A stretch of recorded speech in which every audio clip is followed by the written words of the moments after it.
नमस्कार। Government college से BSc nursing करने के लिए फॉर्म को किस तरीके से ऑनलाइन किया जाता है इसके बारे में हम आपको बताएंगे। तो शुरू से लेकर अंत तक आप हमारे साथ बने रहिए। फॉर्म अप्लाई करने के लिए सबसे पहले हमें गूगल पर जाना है।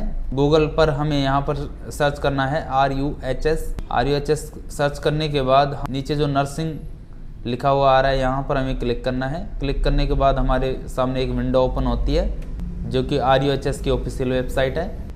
यहाँ पर नर्सिंग वाले सेक्शन पर हमें क्लिक करना है। क्लिक करने के बाद यहाँ पर हमें क्लिक करते हैं। क्लिक करने के बाद हमारे सामने कुछ इस तरीके से विंडो ओपन होती है। यहाँ पर हमें कोर्स सेलेक्ट करना है। तो अभी हम जो भी कोर्सेज दे रखे हैं आप यहाँ से अप्लाई कर सकते हैं। तो अभी हम BSc नर्सिंग के लिए फॉर्म अप्लाई कर रहे हैं। तो BSc नर्सिंग पर हमें क्लिक करना है। जैसे ही हम क्लिक करते हैं हम यहाँ पर लेफ्ट साइड पर लिखा है fill application part first, fill application part second. तो हमें सबसे पहले फिल एप्लीकेशन पार्ट फर्स्ट यहाँ पर क्लिक करना है रजिस्ट्रेशन के लिए।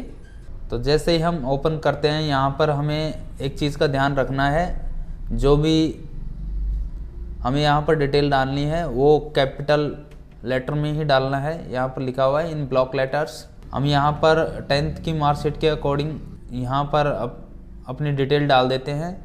यहाँ पर फर्स्ट में अपना फुल नेम डालते हैं। नीचे है फादर्स नेम, यहाँ पर फादर्स नेम डाल देते हैं। और थर्ड है यहाँ पर मदर्स नेम डाल देते हैं। और आपका जो भी कम्युनिकेशन एड्रेस है वो आप यहाँ पर एड्रेस डाल देते हैं और पिन कोड डाल देते हैं, सिटी डाल देते हैं, स्टेट आपका जो भी है वो यहाँ पर स्टेट डाल देते हैं। हम यहाँ पर राजस्थान सेलेक्ट करते हैं। इसके जस्ट नीचे मोबाइल नंबर है, आपका जो परमानेंट मोबाइल नंबर है वो यहाँ पर डालना है और जो परमानेंट आपकी मेल आईडी है वो यहाँ पर डालनी है। इसके जस्ट नीचे लिखा है present address same as permanent address. यदि डिफरेंट है तो आप इसको अनचेक रखिए बॉक्स को। यदि आपका एड्रेस सेम है तो इसको चेक बॉक्स पर क्लिक करना है। इसके बाद हमें यहाँ पर डेट ऑफ बर्थ डालनी है। डेट ऑफ बर्थ डालने के बाद नेशनलिटी सेलेक्ट करनी है जो कि इंडियन है। स्टेट हमें सेलेक्ट करना है राजस्थान। जेंडर मेल फीमेल जो भी है वो यहाँ पर सेलेक्ट करना है। इसके बाद नीचे दिया हुआ है select the category you belong to. आप जिस भी कैटेगरी से यहाँ बिलोंग करते हो तो वो कैटेगरी हमें यहाँ पर सेलेक्ट करनी है। तो हम यहाँ पर अपनी कैटेगरी सेलेक्ट कर लेते हैं। कैटेगरी सेलेक्ट करने के बाद नीचे यहाँ पर लिखा हुआ है are you belong to EWS, तो इसको नो रखना है क्योंकि जनरल कैटेगरी के लिए होता है। इसके बाद डिसेबिलिटी का ऑप्शन दिया हुआ है नीचे। यदि डिसेबल्ड हो, किसी तरीके से विकलांग हो, तो यहाँ पर आपको जो चेक बॉक्स है पर्सन विद डिसेबिलिटी यहाँ इसको चेक करना है, अदरवाइज इसको हम ब्लैंक छोड़ देंगे। इसके बाद हम जस्ट नीचे चलते हैं एकेडमिक क्वालिफिकेशन। एकेडमिक क्वालिफिकेशन के अंदर यहाँ सेकेंडरी जो 10वीं की डिटेल है 10th क्लास की, यहाँ पर हमें 10th क्लास की डिटेल डालनी है। नेम ऑफ बोर्ड में आपका जो बोर्ड है वो यहाँ पर डालना है। डिवीज़न ग्रेड जो भी आप फर्स्ट सेकंड थर्ड जिस भी डिवीज़न से आप पास हुए हो यहाँ पर वो डिवीज़न सेलेक्ट करना है। परसेंटेज ऑफ मार्क्स जो भी आपके 10th में परसेंटेज है वहाँ यहाँ पर परसेंटेज यहाँ पर डालनी है हमें। जिस भी सन में आपने यहाँ पर 10th क्लास पास की है वो यहाँ पर डालनी है।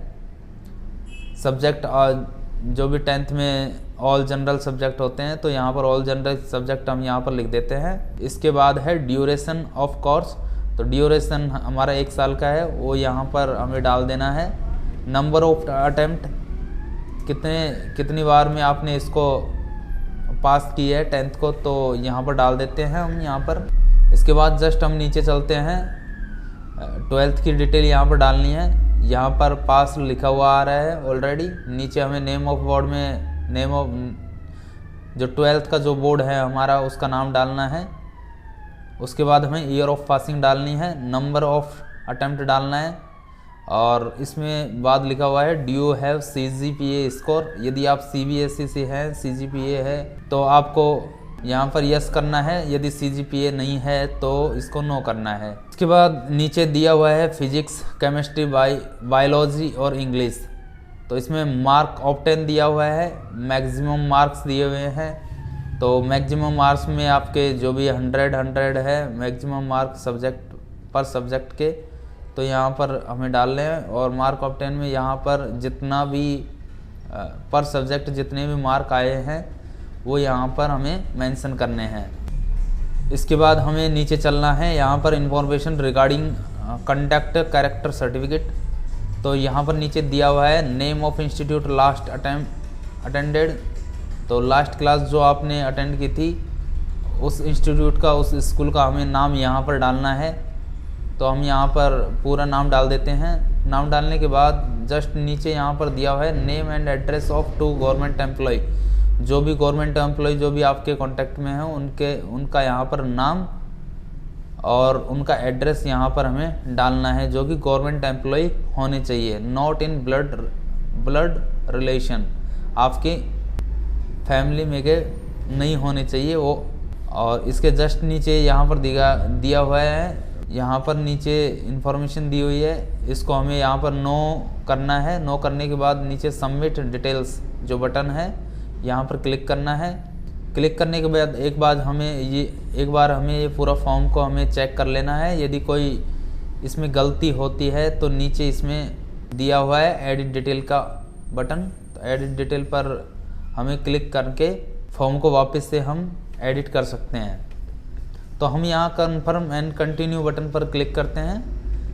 क्लिक करने के बाद हमारे सामने कुछ इस तरीके से हमारी जो डिटेल है, फॉर्म नंबर है, DOB है, वो यहाँ पर शो होती है। और नीचे इसके जस्ट नीचे click here to enter part second का जो बटन दिया हुआ है, तो इस बटन पर हमें जो सेकंड स्टेप को क्लियर करने के लिए यहाँ पर हमें इस बटन पर क्लिक करना है।